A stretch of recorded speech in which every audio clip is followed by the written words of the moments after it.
twice. It's not my fault. It's not my fault. It looped. Why? It looped. And by the time I could figure it out, it was halfway through the second part. I was like, You I'm gotta not going to finish it. change it. I'm not going to stop it. I'm just going to let it go. See, you messed me up. I was going to put on a southern accent, and then you messed me up with that loop. I was going to be like, "Hey y'all, my name's Minkin. I'm from Georgia." Okay, so Minkin, you introduced yourself. That's Oh cool. no, I'm not from Georgia. I lied. You're from what? Michigan? Everyone, I'm Minkin. I grew up in Japan, moved to Malaysia, went to university in Michigan, moved back to Japan, moved to California, San Diego, where I met Nobody cares. JJ.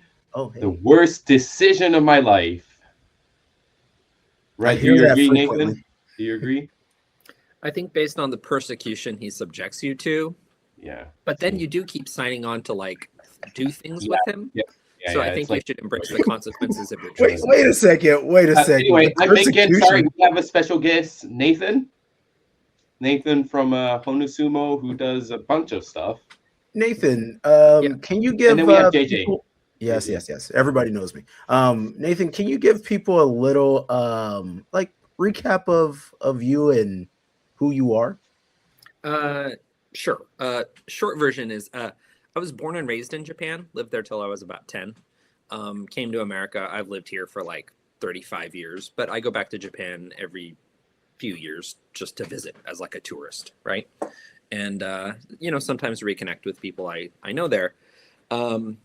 As a kid, I watched sumo, but then I got like involved in doing sumo about 2 years ago, and I apparently Has it don't have only middle been 2 gears. years? Yeah, it's only been 2 years. And apparently I don't have middle gears. So I do a lot of stuff kind of, with my sumo club and yeah. So it's made some of my vacations. You also have a nice t-shirt there that I see, Nekozumo. That was a Christmas present for my niece. Okay. I feel like I would be doing a dishonor if I didn't show one of the projects that Nathan is hugely responsible for. So let's go ahead and watch a clip of Echoes Sumo in Sumo.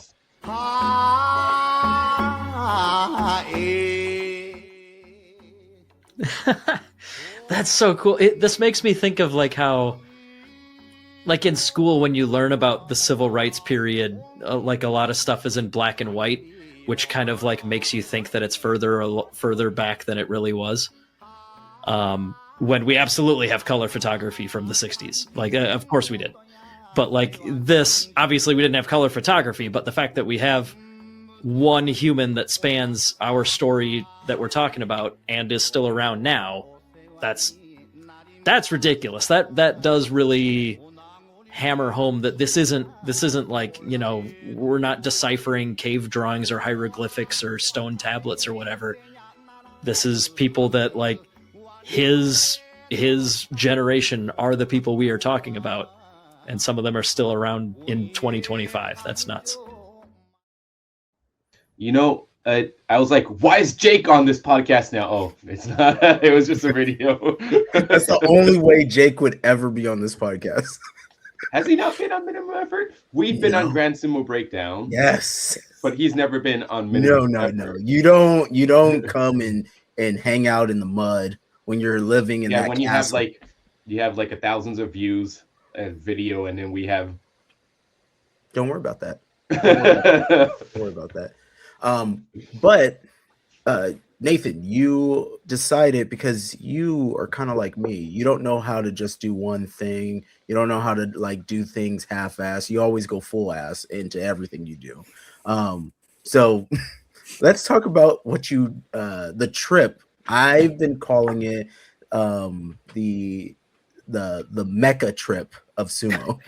Nathan's, but I'm sure you have a better term for it. Sumo pilgrimage. The Hajj. No, it wasn't quite the Hajj. So yeah, this trip, it started off as a vacation, and then I had a couple things going on that were gonna get some sumo stuff going on. So I was gonna go to the the Honbasho, the sumo tournament. My sumo auntie, who I'd met while doing research for the Echoes podcast, helped get us box seats, and I was going to meet up with her and visit the house of the friend of the first American to ever make makuuchi, like anyway, his house, and meet his kids. So that was happening. And then I also wanted to do. Are you muted, Minkin? Or are you talking to somebody else? I muted myself because I was coughing, but Okay. is it a Japanese American? The Japanese American? Yeah. So this was, I was going to visit the house of Tsurugaomi, who was best friends with Harley Ozaki, the guy from Colorado who went to Japan in like 1937, and meet his daughters and stuff. So I was going to do that, and then I was reaching out to a sumo club in Yokohama, which is San Diego's sister city, to try to make some kind of sister city sumo club connection. So that was it to start with.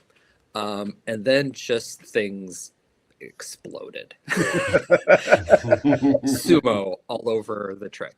And probably two things did that. One was we found out one of the kids in our club was wanting to go to the Hakuho Cup, and we were going to be able to make that happen. So then I wanted to start kind of connecting with ways for her to be able to like practice there and experiences and stuff like that. And then, while I was doing that, some stuff for the boys team too. So really that exploded. And then the second was, there's this thing that sometimes happens where you'll like reach out to somebody and like, hey, can we do this? And they'll say, no, we can't do that, but we can do this, and this for you. And they're awesome. So it just really got cool very quickly. So I visited like 5 amateur sumo clubs. I went to the Grand Sumo tournament and had fantastic seats for one division, and the Doyo Iri. Got to go to an Ozumo Heya Asageko, like morning practice. Hung out with some friends I met at SoCal Open last year. Which Heya did you go to? I went to Isegahama. Oh no! Oh yeah, I saw. Oh, Yeah. How was that? It was really cool. It was bizarre because it was during the tournament. It was short practice. I could hear that practice was happening before we went in. So I walked in, and one of the tour guides who was taking a tour group in, which I wasn't going with the tour group, but it got arranged through one of their staff who helps run the Koenkai. Anyway, the Supporters Association. So, but it was during the middle of the tournament. Everybody's running around, so it hadn't kind of like, there wasn't like a note somewhere. So basically, I had to go in, and then the tour guide was like, "Yeah, you'll need to go talk to him." And I was like, "Oh, that's Takarafuji Kiriyama Oyakata," who was running practice that morning. And so I went over to talk to Takarafuji to get permission to be there. And I was like, Moe-san sent me. Can I, she said I could watch morning practice. He's like, yeah, go ahead and have a seat in that chair, which was like the chair right next to the Oyakata chair, Teruno Fuji's chair, who wasn't there this morning. He had, other obligations. And then, so front row seat to morning practice. And Can you talk about Atama Fuji? So Atami Fuji is a goofus. That's the main thing. I mean, and to me, like, that's one of the fun things about watching, morning practice, especially like during a tournament. It's a little different, right? Like during a tournament, it's not quite as long. People are working on like their specific stuff they're needing to do. It's at least there. It was less structured.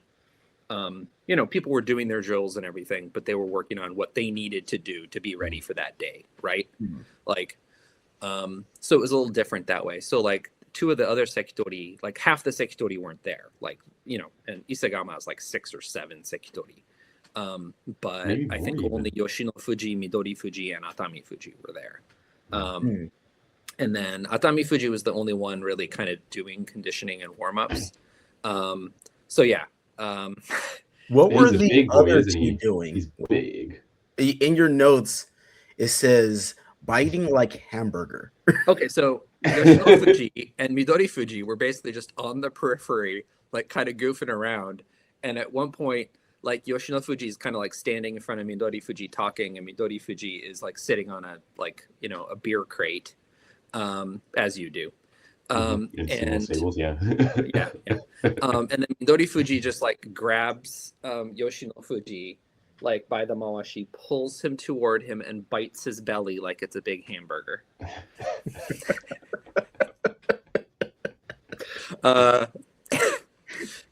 Yeah. So yeah, it was odd. And Atami Fuji was yeah, he was actually participating. And what's another thing that kind of surprised me is, you see lots of sumo stable, wrestlers, but you don't necessarily all kind of compare them to each other. But Atami Fuji is by far the biggest guy in that stable. Like, Takeda Fuji wasn't there, but Takeda Fuji might be like taller. But like, so when it came to like, okay, who's gonna do Ichiyoshi with Atami Fuji, you could like see everybody there kind of start going like, not it. Yeah. The other thing that really impressed me is Asahi Fuji. Is people talk about him as an up and comer, right? He's already got a yokozuna's name. He's been kicking Sekitori's butts during practices for years. But it's interesting, like he's in the bottom division, right?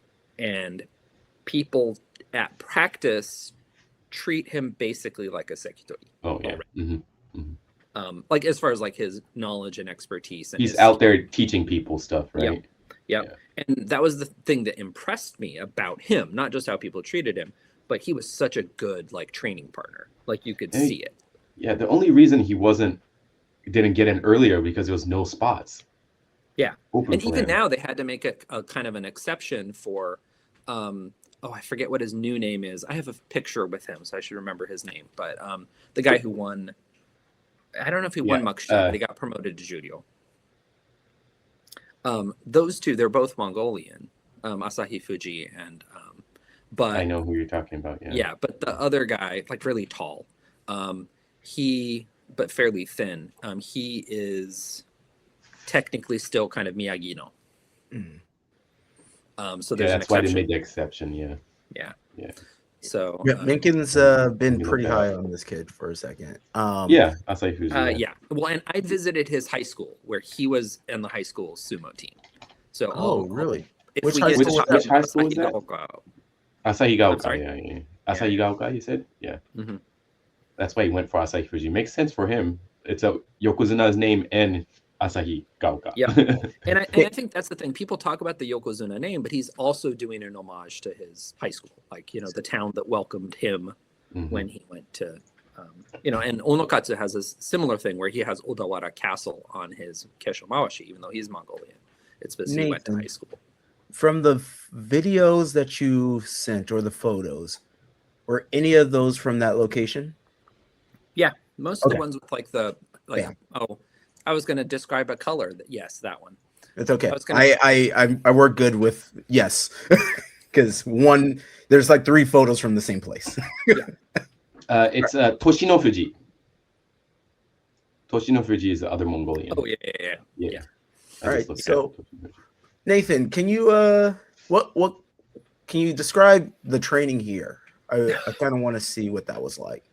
So, oh man, I kind of feel bad because I showed up late. Like this was my last full day in Japan. I was going from Nikko, which is up in like, kind of the northern edge of Tohoku. No, it's Kanto.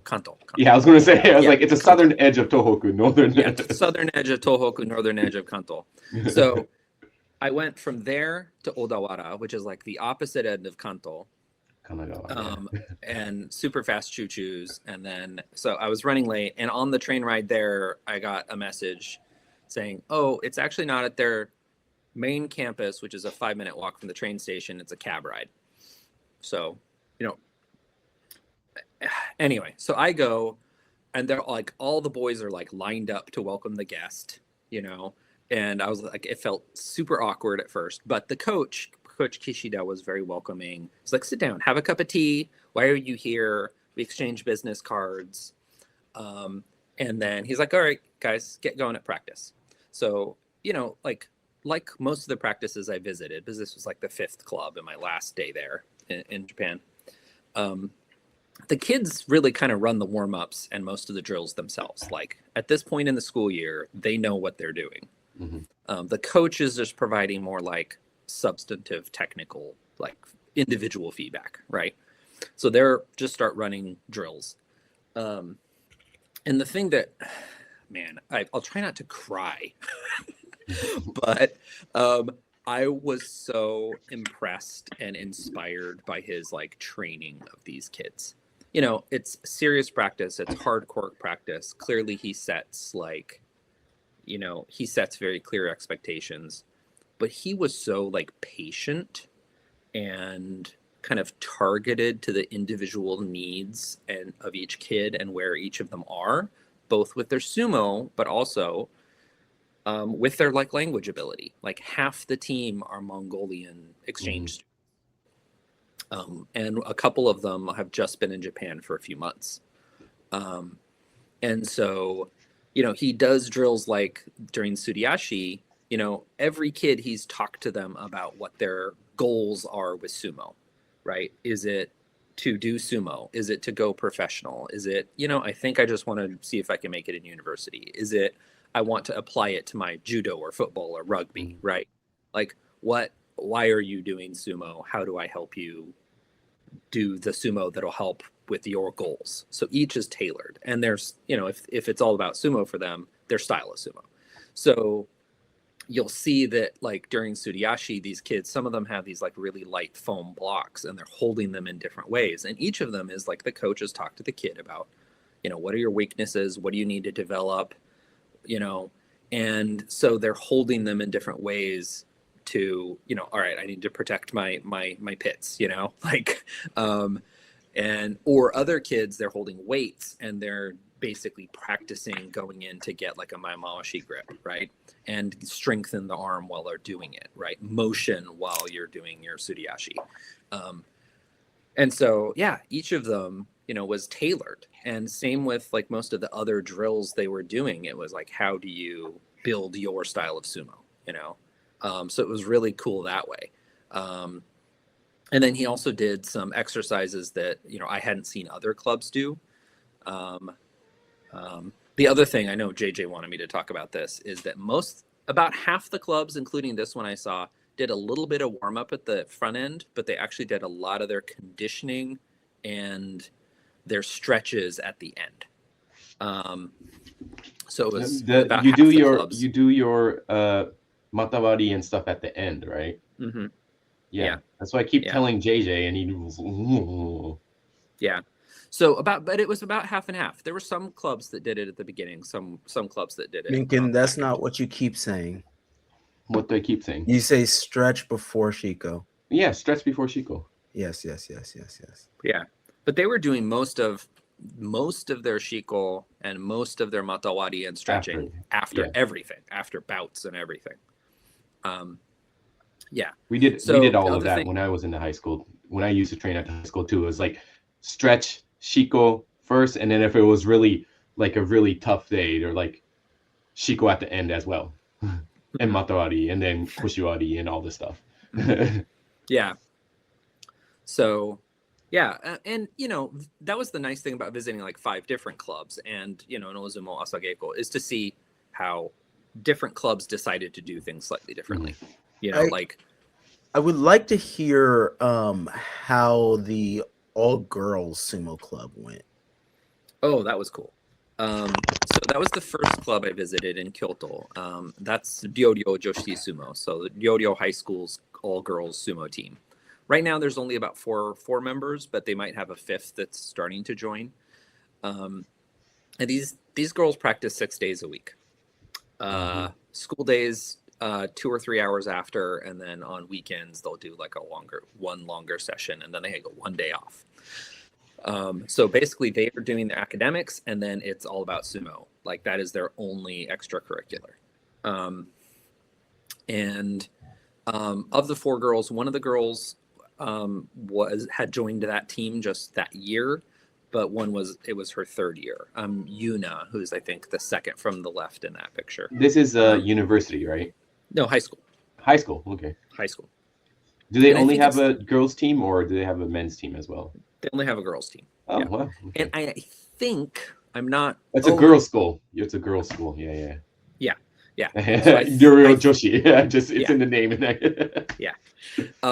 So, well, I mean, it could have been Ryo High School Joshi Sumo. I mean, whatever. But it's like Totori Johoku has a Yeah. girls team. It has a boys team and a girls team. But Totori is way out in Western Japan. So yeah, they take their practice really seriously. Coach Takahashi was really welcoming. Yeah, they're very serious in their practice. The thing, like a couple things that really struck me about their practice is, the coach, it's a small team and he prefers a small team. Like he's had the team as big as 11, but he's like 6 is about manageable. He's like 11 was like taihen datta ne. Like it was like, it almost feels like the wheels were coming off the carts, so. Can you describe the like their training session and what style of sumo that they kind of go for there? So I'm not 100% sure if it was just a session focused on one thing or that's just what they do every single day. So that's one thing I want to make clear I'm not sure about. Okay. But they were very much focused on that day on kind of my mawashi, no tsubari at all.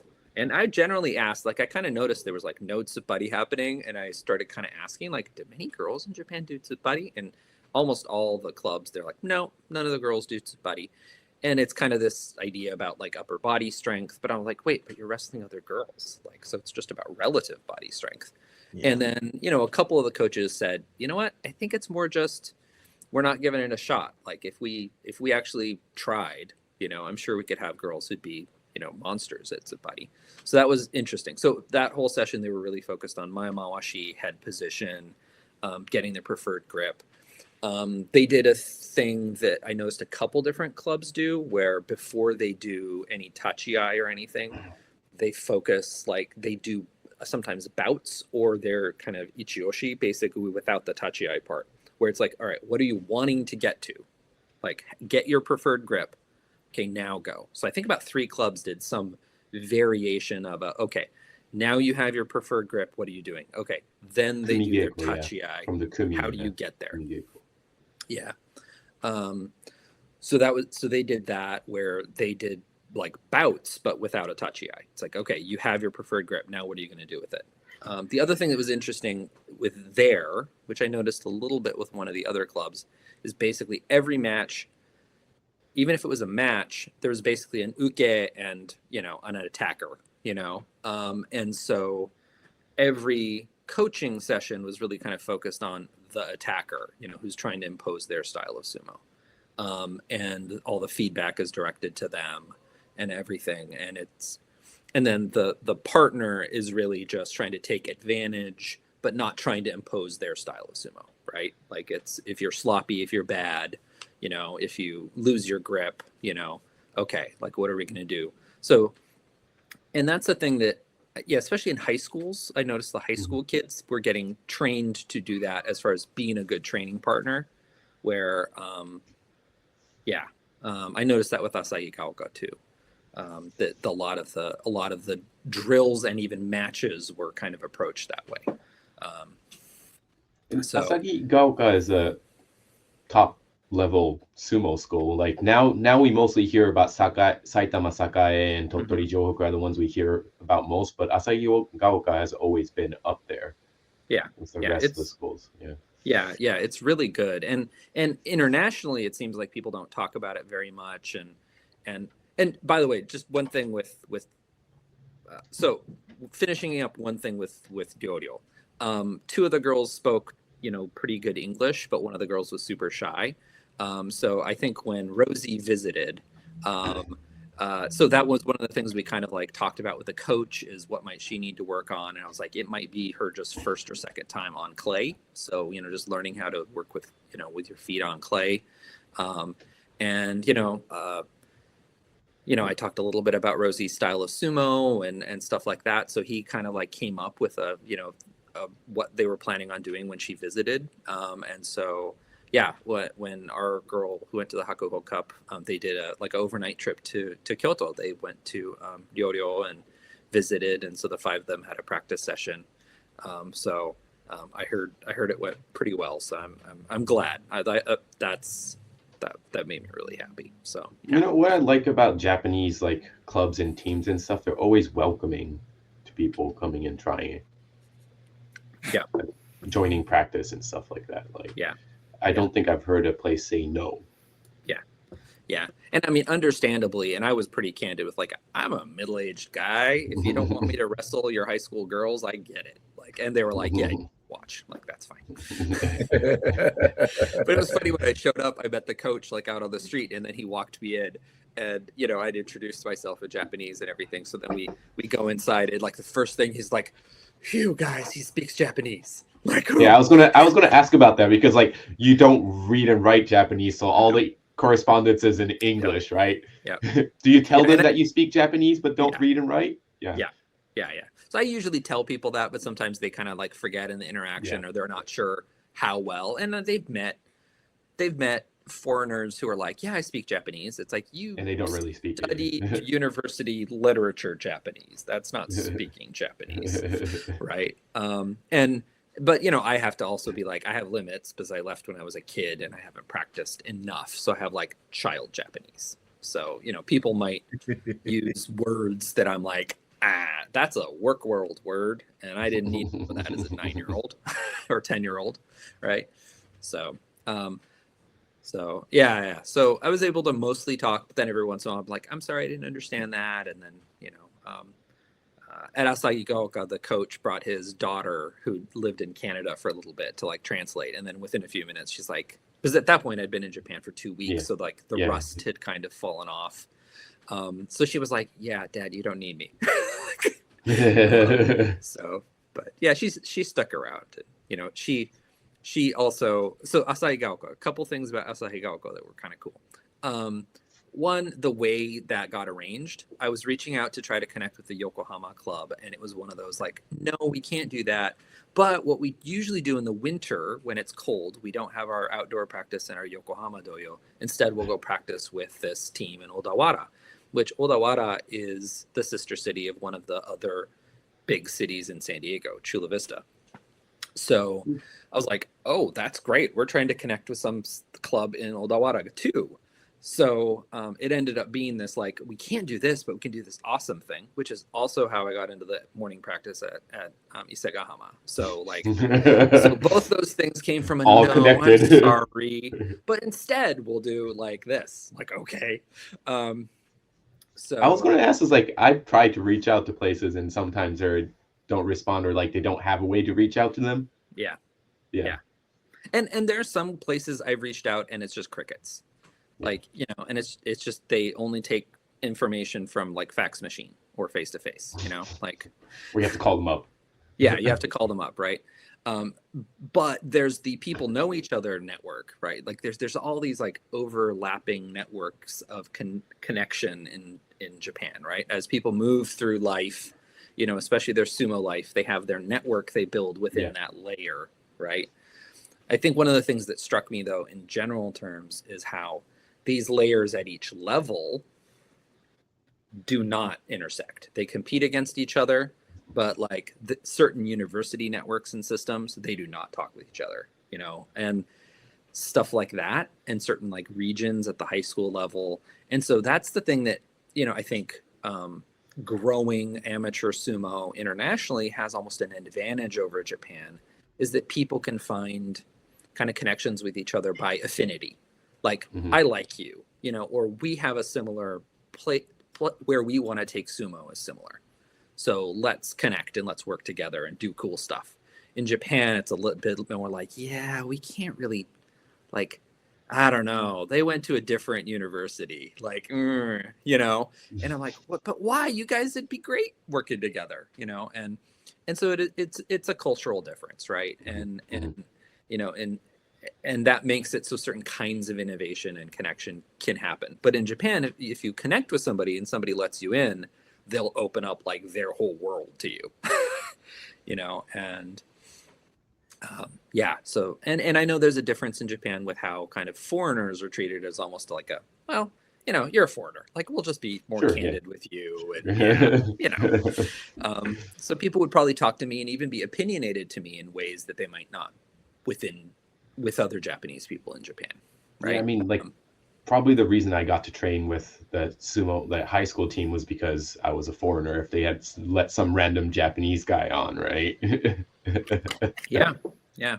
So yeah, so that weird combination of like I can speak Japanese, but I am like mostly a foreigner, and I have that American like, I'm sorry, I'm very forthright. Like they're like, it's kind of a refreshing change. Thank you. Yeah.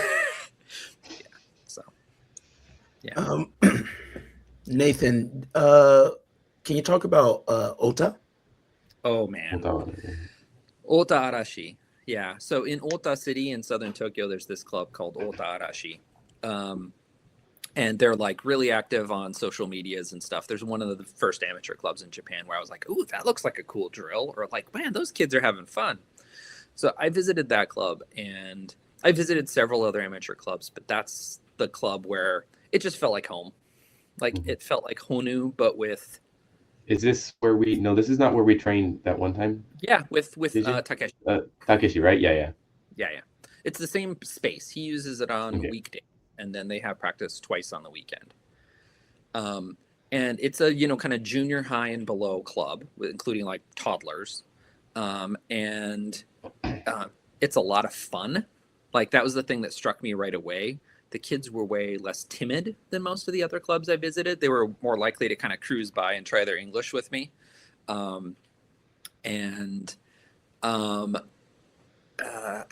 I was impressed by that club on so many different levels. The other thing was, I was asking questions like, hey, if you have a kid that's like afraid, because I'd noticed that at some other clubs, like a kid who was just petrified of doing sumo for the first time, crashing into some other kid. How do you overcome that fear, right? How do you get him to like doing sumo?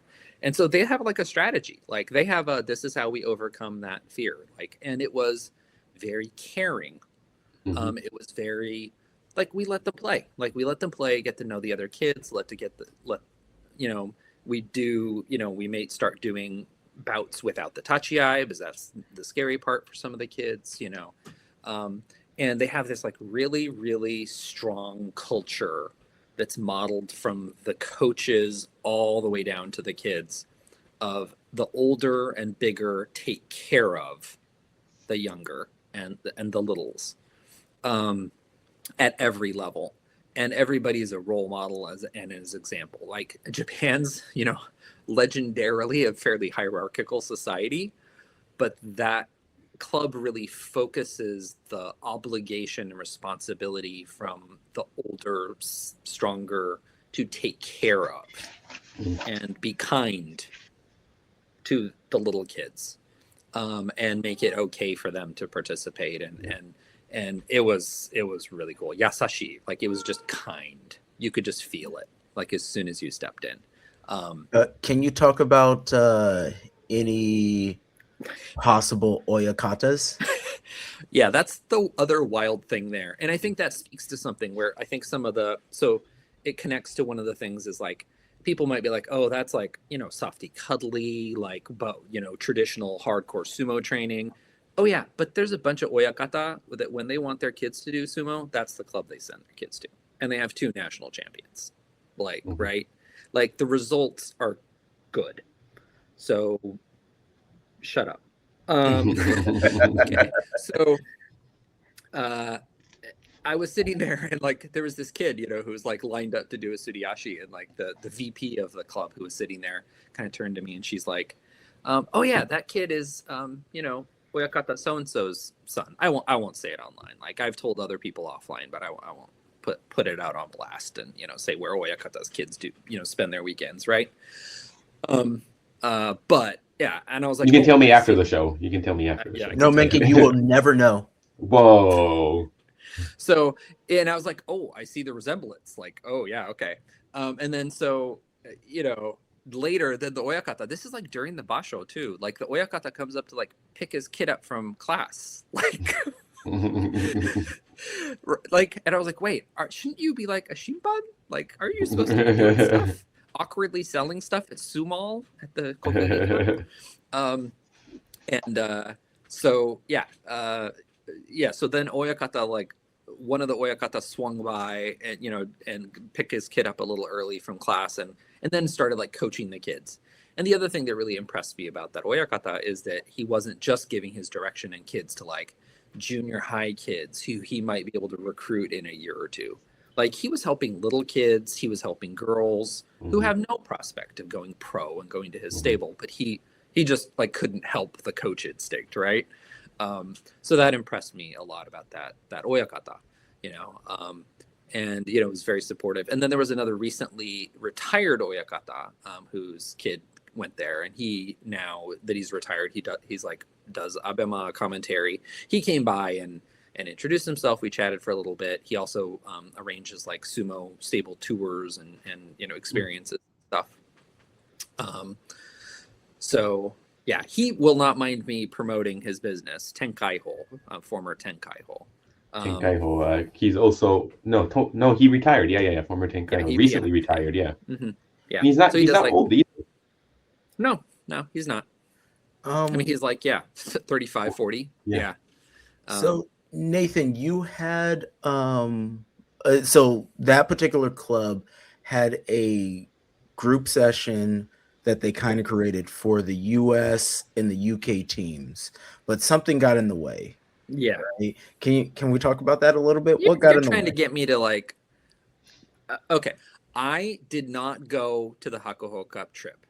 I was not there with what they had to handle as far as all the different obligations and traveling around. I was not talking to the kids and their families about what their priorities were. So I will just say Ota Arashi offered and invited the US team to be able to go for like an English practice they were going to be doing on Friday afternoon, evening. So they were going to host and bring in some extra coach or two to help with the different teams. And like basically all the English speaking clubs could go and join them there. And so, we'd kind of arranged that but then kind of at the last minute, like maybe a week before the tournament, the Hakuho Cup announced that there was going to be a special Hakuho training session at around the same time. Wow. So, they made the decision to the coaches and the families and kids decided to go to that one instead of the Ota club practice. Okay, you can be mad at Justin Kizzer. It's okay. It's okay. They were, but like the kids and the parents, they talked. They decided on their priorities. I'm just disappointed. I'm not mad. I'm disappointed because I thought Ota was awesome. And did they at least tell Ota that they were not coming? I told them that there was an issue and a hiccup with it. I looped in the coaches and wanted them to be able to talk and kind of hash it out, but I worry that they got ghosted. So I've reached out after. Justin. Mr. Kizzer. Yeah. He was a head coach, right? No, Yeah. it was Kelly. It was Kelly and Justin co-heads. Yeah, together. Co-heads. Yeah, Kelly but was. I will never blame Kelly for anything. It was always Justin's fault. Justin. He's the biggest fanboy. We all know that he's the biggest. He wanted to do it because he wanted to be there. And that's another thing where I just have to remind myself, like, my priorities, like, I don't really care, like, about celebrity that much, other than Eddie Joe Williams. But so I don't care about celebrity that much. Like a photo op is a photo op. For me, I like the connection, the meeting people, doing stuff together. Like, to me, that's where kind of lasting, relationships and impact come from. And photo ops, autographs, but that's me. Yeah. I think that across the board, I think we all kind of fell within that. I've seen Minkin fanboy so hard. He is I so Nathan, hear me out. I In don't fanboy. 2023, Minkin ran. He pushed children out of the way I did to get not. to get. I lined up He pushed. nicely. He No, pushed this is a children lie. out of the way. It's the absolute lie. All right. And then I lined up nicely with he also everybody. tried to get a photo with Aoyama, and I did that not. What are he you was talking rejected. about? So I just didn't talk know to that he has no high ground. All right. this But hear me out. Minkin is slander. This growing is as a slander. You're person, lying. You're and lying. I'm not lying. I'm not I lying. The lined up truth for is that. Hakuho. They cut me off. They cut me. They were like, okay, no, he's busy. They cut me. They cut off after me, so before me. And I was like, no, I'm taking a photo. And I forced my way in there. Of But course. that's the only time. And That's then the only I time. will say that Justin, I was speaking to him, and I got photos because I have eyes everywhere. I have photos of Hoshoyuru at the Wampaku. So there was a photo of all the American children, all the other children, and then Justin. And I'm like, And immediately I asked, Justin, you push those kids out of the way. He's like, yep. I have no shame. I was like, please, never change. Let's see. So, Mr. Nathan, was there anything else in your trip? Actually, I don't know what this belongs to. I don't know what this is.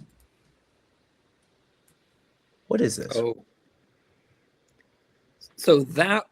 Sorry, I'll stay off camera for a second. It's okay. So that is the box of where sumo wrestlers keep their stuff to be transported for like Jungyo tours or when they need their Kesho Mawashi taken from like the Heiya to the Kokugikana and stuff like that.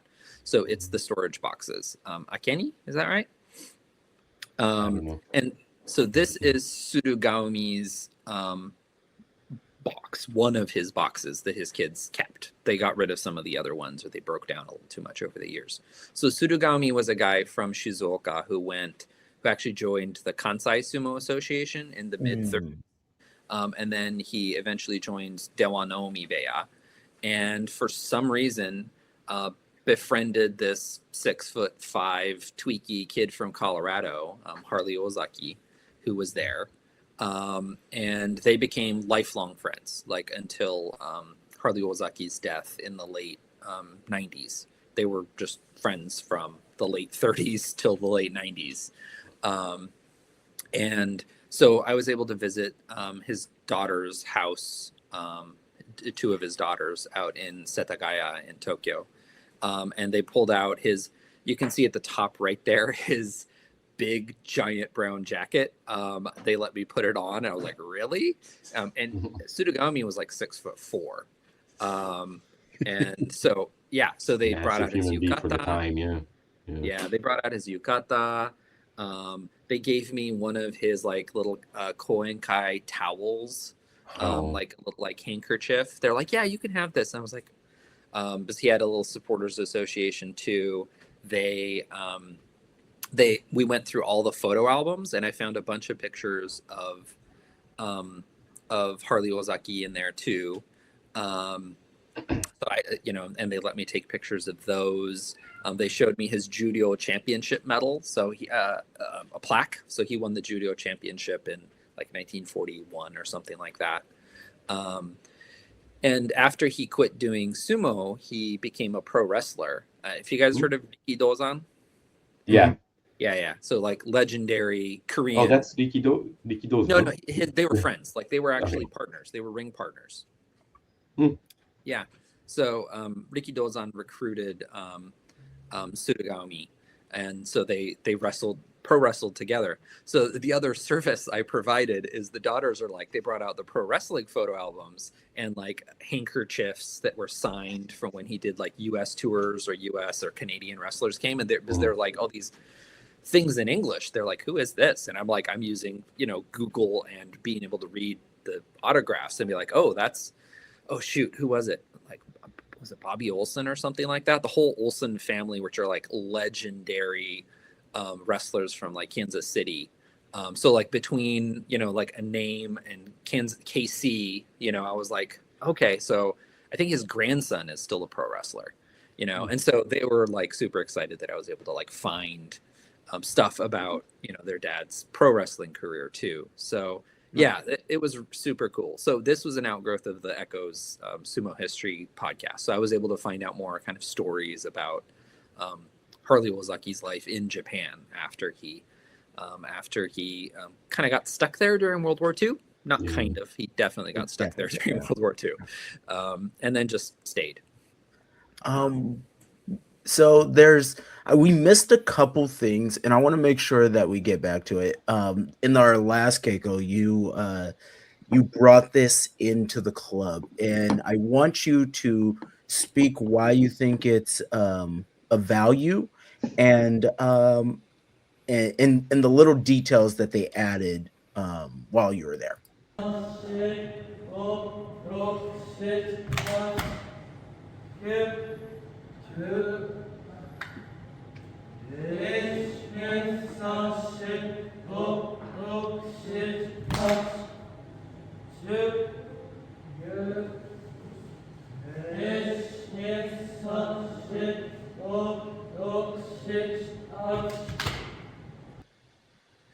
So this was at Asahigaoka High School. So this is a drill Coach Kishida had the guys do at the end of practice.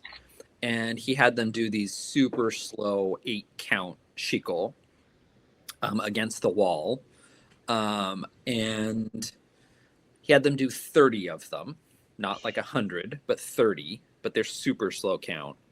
And then afterwards, I was like, I should have asked during, but afterwards, like, oh, or toward the end, I was like, can I take a video of that? Because, you know, it would be interesting. And he was like, oh yeah. And then he had them do it again. And then I was like, okay, that's enough. I got the video. He's like, no, you got to finish 10. I'm like, oh God.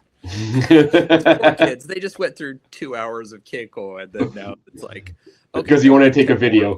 Like some gaijin wants to take a video. Sorry, gaikokuchi. That's the polite term. Okay. Anyway, some foreigner wants to take a video. So anyway, I felt so bad for those kids. I'm sorry, kids.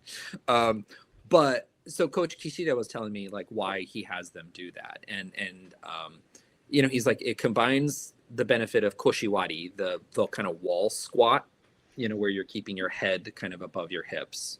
So it combines that because everybody, he had all like 20 kids. Well, actually, it wasn't quite 20. It was a little over 10. Seemed like 20, but it's just because they're big kids. So yeah, there's like 11 kids on the team, I think. So, you know, they're facing the wall, so it keeps that alignment. And then he starts off with like 4. So it's, you put your foot down on the 4th count. And he said that's where it kind of starts for the new kids on the team or at the beginning of the school year. But then they go to 6 and then they do 8. So it's a very slow count up to 8 with the foot down on the 8. And it's to kind of force people not to just do the I raise my foot, put it down shiko. Like it's like it's up and you're holding it up for like 6 or 7 seconds and then, you know, down on 8 and on each foot, and 30 of those. And he's like, you know, and he's like, my kids have great kind of leg stability because of that. You'll see as they do this longer, you know, less kind of wobble, you know, when they're on the ground. It's just a more solid foundation. And then of course the head to hip kind of alignment where, and then, you know, just the general leg strength because of it. But he was like, yeah, the slowness and the alignment combination of what that does. It's basically shiko and koshiwari in one, and forces slowness. Because people have a tendency to rush the shiko. I noticed that a lot of the clubs, when they do shiko, especially with kids, you know, it would be kind of at their own pace, right? Like, you know, like just do shiko to warm up. It was to warm up. And then they do like structured, counted, slow shiko at a separate part of the practice. So they do both, like a warm up shiko and then like conditioning shiko, basically, almost separate. So yeah, like I said, Coach Kishida really impressed me. So one other thing I want to talk about with Coach Kishida at Asahi Gaoka that really impressed me is the way he worked with the Japanese language learning students. And this isn't like sumo specific, but like his patience and kindness and his emphasis on understanding over just getting a hi, like, yeah, like he's like, no, like, do you understand? Like, I use this term, like, do you understand what that term means? And then the kid would like at first kind of be like, yeah. And then he's like, no, I want to make sure you understand. And then he's like, no, I don't know what that means. He's like, okay, like, all right. And then he has an assistant coach who's Mongolian and was a graduate of the high school. And so they'll talk about, how do I explain this concept? How do we explain it? What would it be in Mongolian? And he's like, we don't really have an equivalent term in Mongolian. So it's like, oh, okay. So, but he takes the time to like figure out how best to reach his kids and explain a concept to them, right? And that's something that, having grown up in Japan as a foreigner, having visited a little bit, and having come to America and having to learn English when I, like, not speaking English but reading and writing when I came to America, like there were times where I didn't get that kind of patience, like that is, I don't know if it's a culture shift, but it's definitely something that he did that I was really impressed by. And so I can see why. Because in the past, right, when they didn't go to Japanese high school, you just stuck them in, all the foreigners stuck them in, 15 years old, 16, don't speak a lick of Japanese. Yeah. Figure it out, right? Yeah. Yeah. And he's wanting them to get, a conceptual understanding. And that really impressed me. And just the kindness and patience of him. So, and he's like, if you guys, visit, come visit, we can do a training camp, we could do some sessions. I'm like, awesome. So he's extended an invitation, for people to visit. And I was like, what about like women and girls? And he's like, oh yeah, that's fine. I train only teenage boys. So, teenage boys are teenage boys, but it'll be fine. But he like awkwardly laughed about, teenage boys and how they be, but, yeah. So Nathan, I want to show the fruits of your labor, and this is Rosie's match that she had at the Hakuho Cup. So let's go ahead and watch that. We can talk while it's playing too, so it has no sound. So on the left. One thing I noticed, she was extremely confident. Yeah. Yep. And so, yeah, I feel good. She had, 3 different training sessions while she was there on clay. So she got a chance to get some, practice on clay. And I sometimes forget how tall she is compared to girls her age in Japan. Yeah. So that was really cool. And go ahead. So one of I can see where she's grown, and I can see where she still needs to grow, right? From her doing so many different things, right? One of the things that I think people forget about Rosie, because they're like, oh, Rosie does like jujitsu and judo, blah, blah, blah. She's also like a world-class Irish dancer, like ranked in the world, like number 4 or something like that in the world for Irish dancing. So she has How does she have time to do all of this? Bro, I don't know. Her mom's amazing. That's the only thing I can say is her mom is amazing. She has a manager. Yeah. Yeah, that's the only way that anything in this world is happening, is because there's moms like that will sacrifice every bit of their life, soul, time, patience, and everything for a child. Like, even like, getting her to Japan and all of that. Japan trips aren't free, right? You have to fly. She had to drive to LAX to fly out there. There's a lot of like additional things. So there's sacrifices there, and that's how that time is made. The real question is, we have to ask her mom, how are you one person? So that's the real question. But so I've been trying to get that top grip position. I've been trying to get that away from her, right? She likes to do it.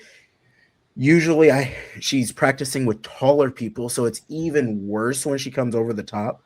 In that position, she was so strong that I can see where it must have worked during her practice out there. Like a couple times she got to that position, she probably was able to throw. I can see where it's there. I think next year we're really gonna fix those hands, right? Fix those hands. If we can fix those hands, that's where we're gonna be. That's what I saw when I saw the video. She immediately went for this. I was like, oh, of course. That's a big no-no. They would never teach you that in But her Japan. legs and her shikos are so much better from the trip to Japan Mhm. that she was there and able to survive pretty well. Yeah, I mean, she was there for like a week, a little over a week, like a week, 5 days, 6 days, 4 days, 3 full days, 3 full days, 3 full days. She did so much sumo. So much sumo. I would have been exhausted. I wouldn't even be able to compete at the Hakko Cup. I'd be like, oh, Yeah. please let it. Yeah, we've seen what happens to you, Minkin. One thing that warmed the cockles of my heart is the Ryoryo kids. One of the girls basically does the responding on their social media. She was like, "We really liked her Noldoa." Like it was scary. Like, oh, that's the learn from the best. right there. There's JJ and there's Ashley. Yeah, Noldoa and Uchimuso, like the Honu brand. Yes. Go high, go low. Nathan, is there anything that you want to add before we end? I think so. Another shout out to the Mitaka Sumo Club that I visited with Kazuya, who's from the Waseda team. So that was another great amateur club to visit. You know, the parents there were very welcoming. I saw a couple of their like in-match coaching things where they would have like 2 coaches for each bout, and they would kind of be at diagonals, but each coach was focused on just one kid, like not watching the whole match, but 2 coaches watching the match, each focused on one kid. And then after each match, if there was some feedback, each coach would then take that kid and like, okay, break down some that this was good, this was bad, work on this is, you know, and then go back. Right. And so that way they weren't having to kind of watch the chaos of 2 kids. They're just watching the chaos of one kid and then giving that kid feedback. That's a great idea. Yeah. So, you know, it takes having 2 coaches, you know, and who with, you know, good experience and ability to explain. So that was something that was kind of cool. And different clubs were kind of did different things to be able to give kids feedback. And I also heard from one of the coaches at a club about what another club did, which was cool too. So anyway, all kinds of stuff. So, and then the other thing is I visited a club up in Utsunomiya, Top Star Union. You went everywhere in Kanto. It reached a point where my wife was like, another sumo thing. You've been to the forgotten parts of Kanto too. Yeah. So I went to Utsunomiya and Nikko, Odawara, yeah. so opposite ends of Kanto. And I met Coach Takagi there, and he's a graduate of Nippon Sports Science University and was classmates with a bunch of people who are currently like top wrestlers and very connected in their network of alumni, including like Naruto Oyakata and Nishono Sekibeya and all kinds of stuff. So, was Kotoshi went to university? Is that what? No, he's just connected after to them. he retired from wrestling, he went to Nippon Sports Science when he was a new Oyakata. Ah, okay. I asked about that. I was like, wait, how did he go? I thought he just came from Yeah.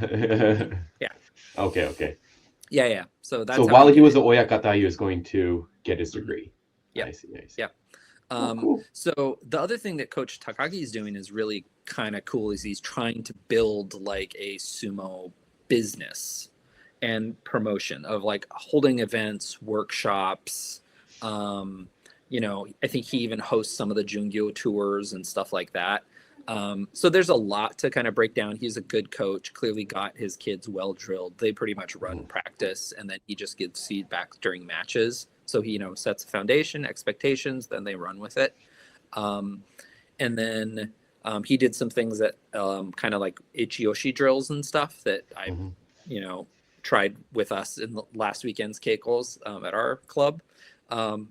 And so, yeah, I mean, he's really like innovative, open to innovation, wants to try new things with sumo, wants to help promote sumo globally. He's wanting to do a U.S. tour next year and do several kind of like training camp sessions, trying to get people who've never tried sumo to try it, and so, he wants to hit up Southern California and Texas. So Justin and I are fighting over him at the moment. So, we'll see. Yeah. So that was cool. It was a cool club. It was great. And, he's doing great things with his organization overall. And he then hosted the U.S. boys. So while Rosie went to Kyoto and practiced with Ryoryo, the U.S. boys went to Utsunomiya and practiced with Top Star Union and one of the high schools there. So, yeah. So, helped, connect Justin and him together so that they could organize this training camp. And he put together a whole program, Coach Takagi did, of an experience with Chanko and, Sento and all kinds of stuff. So, Nice. Yeah. I saw Justin Ashitoria, a little kid. Well, not a little kid. Well, okay, so Justin's about what, like 73, and this kid was probably 14. Was the kid bigger than him? Yes. But the old man's got good tricks. I think that this I talked to Justin. He was like, I hit him hard, but he didn't move. And then the kid came up to me like, you hit hard. Like, yes, I'm 40 something. I'm triple your age. Yes. I think right now this is a great spot. I want to thank you for all the hard work and dedication that you put into growing sumo, not just in California, but for, I would say, the United States, but I think that what works for us will also benefit places like the UK and especially Wales, as they're just now starting to develop their own sumo. So it's a whole new world and a whole new phenomenon.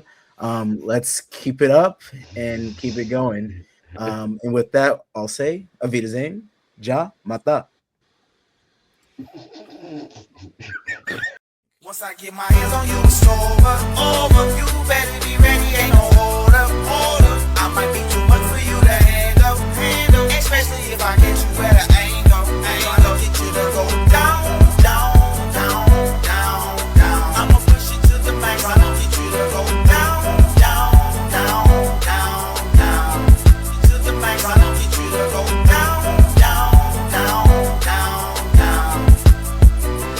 Once I get my hands